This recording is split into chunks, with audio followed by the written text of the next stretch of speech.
right, this video is for the lesson 5.2 homework. We're still working on Pythagorean theorem. So a lot of the shapes that we're going to get into, it'll be like unit 7 when we get into more of like the quadrilaterals and stuff. You can find the diagonals or you can find the heights of these shapes using Pythagorean theorem. So that's why we're pushing it so hard, is we're going to have to use it, not next unit, but the following unit. So it's going to come back up. This is one of those things that kind of appears. And so it says find the missing side length, and so it has a question mark. So you always look and try to find your right angle. So in number 1, that one's easy. Here's the right angle. Okay? All we have to focus on is that triangle. So if this is the right angle, here's the other two corners. That means this is a C. It doesn't matter which ones of these is an A or a B. Okay? And then we can use the same formula that we were using yesterday. So I'm going to zoom in on this. Maybe I can fit everything on one page today. I'm right big enough for you guys. Okay. Let's see. So, again, A squared plus B squared equals C squared. So A is a 4. B is a 4. A lot of the times with squares, if they're a square, they're only going to give you one of the measurements. Okay? It'll tell you it's a square, but you have to know all the sides are the same. And that equals C squared. All right, since we're finding a C value, this whole side, I can type in the calculator. So let's get a calculator page. So 4 squared plus 4 squared is 32. I think we had that one yesterday on a page. All right, how do I get the little exponent away from the C squared? Square root both sides. So this gets squared or square rooted, that gets square rooted. So the square root of 32 equals C. But we have to check if we can break that down. So since it's even, we know that we can divide 2 into it. And 2 is a prime number. 16 is even, so we can divide a 2 into that. 8 is even, we can divide a 2 into that. And then 4 is 2 times 2. All right, make pairs. Pair of 2's, 1 gets to come out. Pair of 2's, 1 gets to come out. 1, 2 left over, so he has to stay inside. 2 times 2 is 4. Nothing happens to the square root of 2.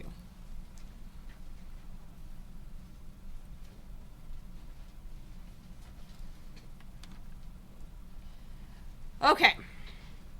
So every shape, even if it's not a triangle, look for the right triangles. So in number 2, here's my right triangle. Here's the right angle. So that means this side, now we have a C. Doesn't matter which one's A or B. C is the one that matters. So Pythagorean again. So I have an A value. I have one leg. So 8 squared. I don't have a B value. And then the C value is 17. Okay. This one we were finding the C value. We could type all this in pretty easy, pretty straightforward. Before you do anything, here's what I saw yesterday. This is what I saw happen yesterday on this problem. Minus 8 squared, minus 8 squared, and we said B squared equaled 9 squared. You with me? Can't do that. Okay? You've got to get rid of the exponent before you do anything else. So 8 squared is 64. 17 squared is 289. Okay, you have to get rid of those two exponents before you can do anything else. Once I get it to here, what's my next step to solve this thing, to find what B is? Now I can do the subtraction. So this cancels. And then 289 minus 64 gives me 225. What's my last and final step? Square root it. So this cancels. And I've got b equals the square root of 225. So one thing we didn't talk about. So on this other one, we broke it down, right? I just jumped right in, started breaking it down. Before you even do that, just check it. So like if I type in the square root of 32, I get a decimal. Gross. See if I can break it down. Sometimes you get lucky. Square root of 225. It's 15. That's my answer. That's the simplified form right there. If you would break it down, everything would have a buddy. Everything would get pulled out. Okay. All right, word problems. Draw pictures. Pictures are your friend.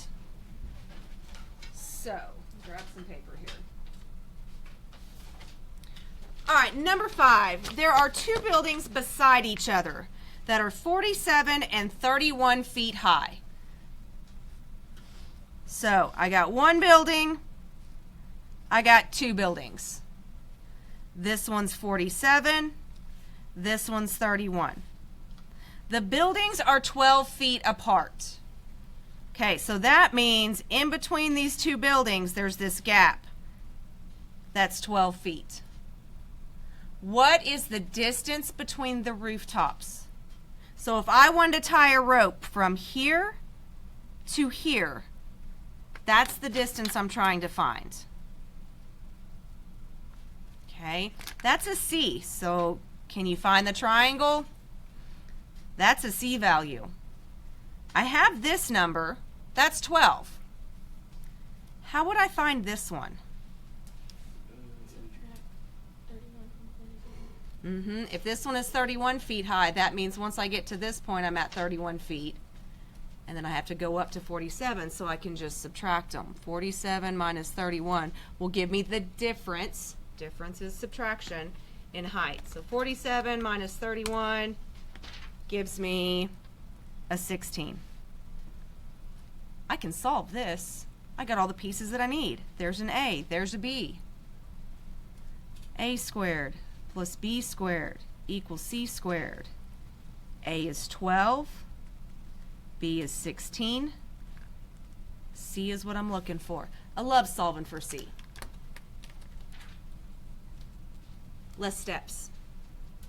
So, since I'm solving for C, this whole side of the equation, I can type in and simplify it once. Okay, what's the last step here? Square root it. Now, we have to check. So check it first. Type it in. Square root of 400, 20. Oh, love it. Nice, pretty answer. I don't have to do anything else. So on number 5,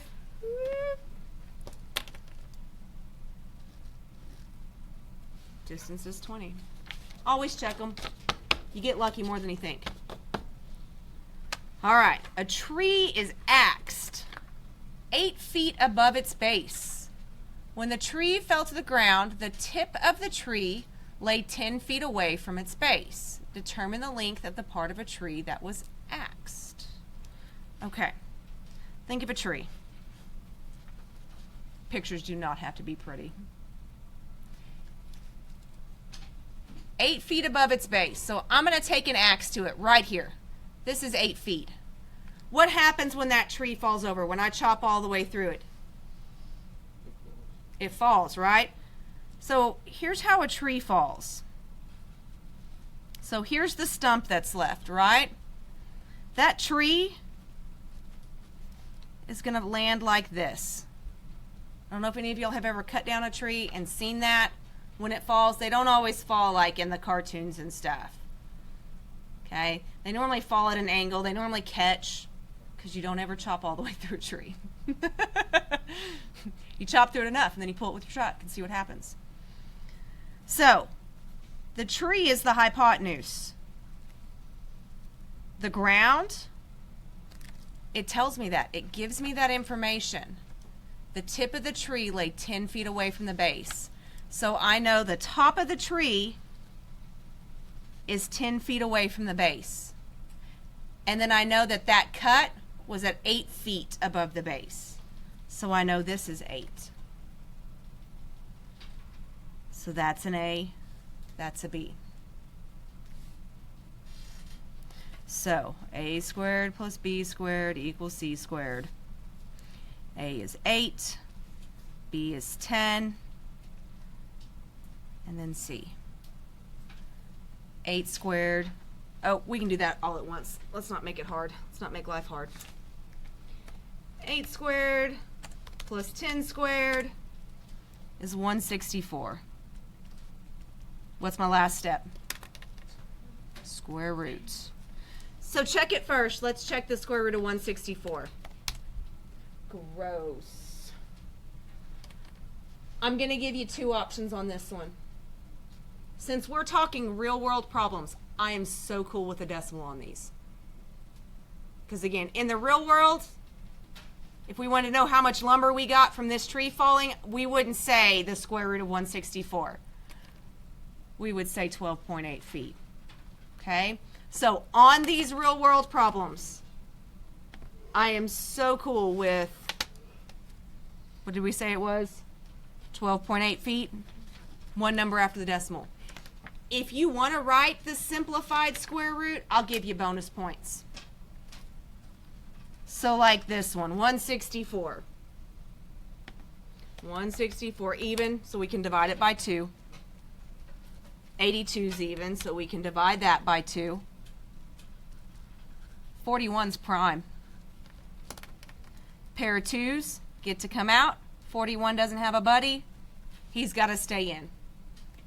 So the square root of 164 simplifies to 2 times the square root of 41.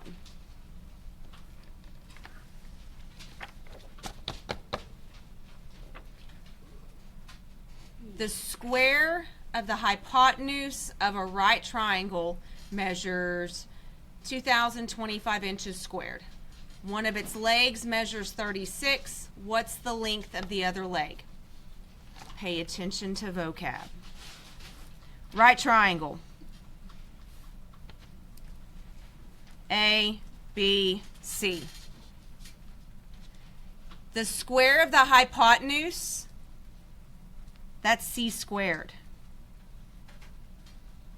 You can tell, see that little inches squared there? That's how you tell if they've given you the measurement or if they've given you the square. Okay? It says one of the legs measures 36. So here's one of the legs. Okay? So the hypotenuse doesn't measure that. If I square the hypotenuse, it measures that. So A squared plus B squared equals C squared. So I've got an A value. I don't have a B value. I have the whole C squared. So I would not put 2025 squared.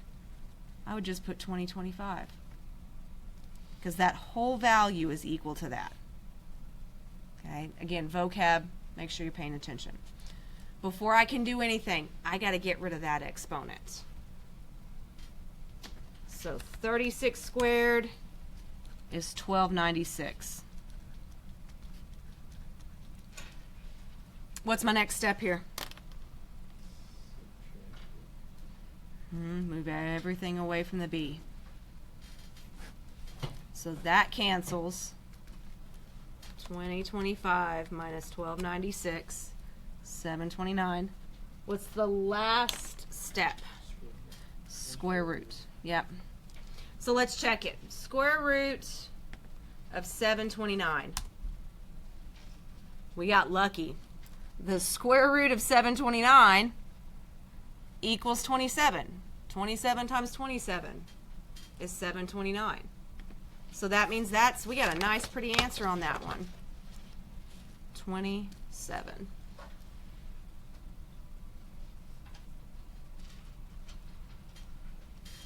Okay. Little vocab for you. This one's about a laptop, and it says the laptop screen measures 15 inches in length, 11 inches in width. So you guys know, when you go buy a TV, if you buy a 60-inch TV, that's not this measurement. Do we know that? I did not know that until I was a full-grown adult. If you buy a 60-inch TV, it's the diagonal. It's the distance from one corner to the opposite corner. Okay, just so you know pieces. Carpet gives you the diagonal length. So it's giving you the C. And then the width is 5. So square carpet, you've got the diagonal length, and then you've got this measurement. So you gotta find the bottom length. And then the last one tells you the square of one leg. So A squared. A squared equals this. They've already squared it for you. And then they just give you the measurement of the other leg. You have to find the diagonal length, okay? The two that I left on top for you, these two, nice pretty numbers. Don't have to simplify a radical. I'm good with decimals here. This one should be nice and pretty too. So that kind of helps you self-check your answers, okay?